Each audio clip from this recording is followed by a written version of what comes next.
Señales que indican el camino. Señales que indican el camino. Vamos a leer un texto aquí en Juan 21:25 y dice así. Y hay también otras muchas cosas que hizo Jesús, las cuales si se escribieran una por una, pienso que ni aún en el mundo cabrían los libros que se habrían de escribir. Amén. Eso dice el Evangelio de Juan 21:25, hablando sobre la experiencia, el ejemplo, la vida diaria, cada hora, cada minuto, cada semana, cada mes, cada año de Jesús durante el tiempo en que estuvo en la tierra. En verdad son muchas cosas en que en la Biblia es muy corta. La Biblia está em, ah, muy comprimida la historia de Jesús. Muchas cosas que no sabemos, hay cosas que no tenemos respuesta, hay cosas en que a veces nosotros malinterpretamos las cosas, y hay cosas en que en la Biblia da cabida a alterar ciertas cosas porque pues no hay contexto y la gente pues altera el, el significado. También hizo Jesús muchas otras señales en presencia de sus discípulos que no están escritas en este libro, pero estos fueron escritas para que ustedes crean que Jesús es el Cristo, el Hijo de Dios, y para que, creyendo, tengan vida por medio de él. Juan 20:30 al 31. Evangelio de Juan 20, versículos 30-31. Pregunta: ¿por qué escribió Juan su evangelio? Segunda pregunta: ¿quería enfatizar los milagros de Jesús o alguna de las enseñanzas específicas del Maestro? Tercera pregunta: ¿por qué escribió lo que escribió? Bajo el poder y la influencia del Espíritu Santo bajo el poder y la influencia del Espíritu Santo, Juan explica por qué. Dice que aunque se podrían escribir muchas cosas más sobre la vida de Cristo, según Juan 21:25, los relata que incluyó se escribieron para que ustedes crean que Jesús es el Cristo, el Hijo de Dios, y para que, creyendo, tengan vida por medio de él. Juan 20:31.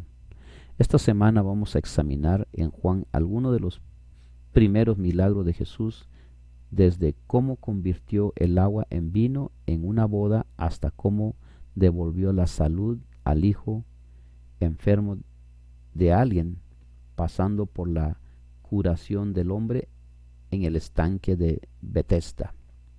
Juan señala a estos milagros. No se refiere a algo como una señal en la calle, sino a un acontecimiento milagroso que señala hacia una realidad más profunda: Jesús como Mesías.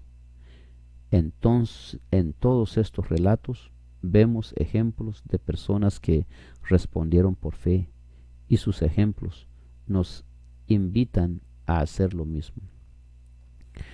Como quien conoce el tema, Juan atribuye todo poder a Cristo y habla de su grandeza y majestad. Hace refulgir rayos divinos de preciosa verdad como la luz del sol.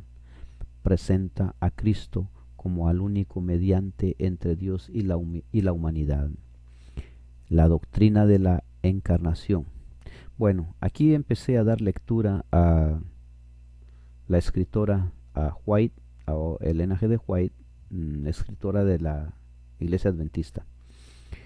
Continúa y dice: la doctrina de la encarnación de Cristo en carne humana es un misterio, el misterio que había estado oculto desde los siglos y edades, según Colosenses 1:26. También hay que considerar de que Hay religiones en que no creen en la palabra misterio.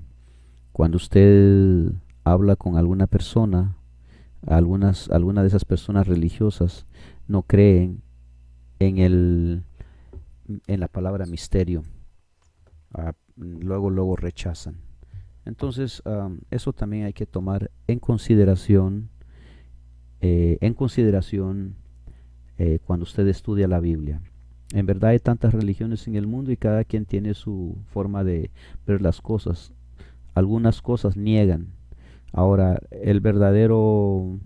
la verdadera religión no debe de negar literalmente lo que está escrito. Tal como está ahí escrita, la frase o la palabra, así se debe de creer, así se debe de ver las cosas, al menos que tenga un contexto y que tenga un significado, un doble sentido o algo profético. Eso siempre téngalo presente en mente, use el entendimiento. No termine usted diciendo como algunas personas dicen que se quejan, ¿no? Se quejan porque hay tantas religiones. No es un problema. Está bien que haya tantas religiones. Está bien. Está bien. O sea, está bien en el sentido humano. No está bien delante de Dios no está bien. Pero nosotros como humanos no tenemos alguna opción como para decir, no, pues paramos esto. No podemos. En verdad, no tenemos esa opción. Nosotros solo simplemente somos humanos y no tenemos control sobre las personas que deciden formar una religión, lo registran y luego incluso hasta muchas personas son tan aprovechados que ocupan la religión para enriquecerse. Pero eso es notable. Usted va a notar eso. Eso se ve. Cuando usted va a una iglesia se da cuenta dónde está la verdad y dónde no. Eso se ve juiciosamente. Usted lo puede ver con sus propios juicios. ¿Ve? No hay ningún pretexto. Seguimos. Cristo tomó sobre sí la naturaleza humana, una naturaleza inferior a su naturaleza celestial. No hay nada que demuestre tanto como esto la maravillosa condescendencia de Dios. De tal manera amó Dios al mundo que ha dado a su Hijo unigénito, según Juan 3:16. Ese versículo es muy conocido. Juan presenta este admirable tema como el tal sencillez que todos pueden captar las ideas expuestas y ser iluminadas o iluminados. Mensajes Selectos, tomo 1, página 289-290. Lo que él habla es para el pensamiento, así lo es Cristo para el Padre invisible. Es la manifestación del Padre y es llamado el Verbo de Dios. Dios envió a su Hijo al mundo, su divinidad revestida de humanidad, para que el hombre llevara la imagen del Dios invisible. Dios a conocer con sus palabras su carácter, su poder y majestad, la naturaleza y los atributos de Dios. Como legislador, Jesús ejercía la autoridad de Dios. Sus órdenes y decisiones eran apoyadas por el soberano del trono eterno. La gloria del Padre era revelada en el Hijo. Cristo puso de manifiesto el carácter del Padre. Estaba tan perfectamente relacionada con Dios, tan completamente imbuido de su luz, que él, que había visto al Hijo, había visto al Padre. Su voz era como la voz de Dios. Dice: yo soy en el Padre y el Padre en mí, y nadie conoce al Hijo sino el Padre, ni el Padre conoce a alguno sino el Hijo, y aquel a quien el Hijo lo quiera revelar. El que me haya visto a mí ha visto al Padre. Juan 14:11, también está en Mateo 11:27, también está en Juan 14:9. A fin de conocerle, también está en el libro A fin de conocerle, página 40. Cada milagro que Cristo realizaba era una señal de su divinidad. Él estaba haciendo la obra que había sido predicha acerca del Mesías. Pero para los fariseos estas cosas de misericordia eran una ofensa positiva. Los dirigentes judíos miraban con despiadada indiferencia el sufrimiento humano. En muchos casos, su egoísmo y opresión había causado la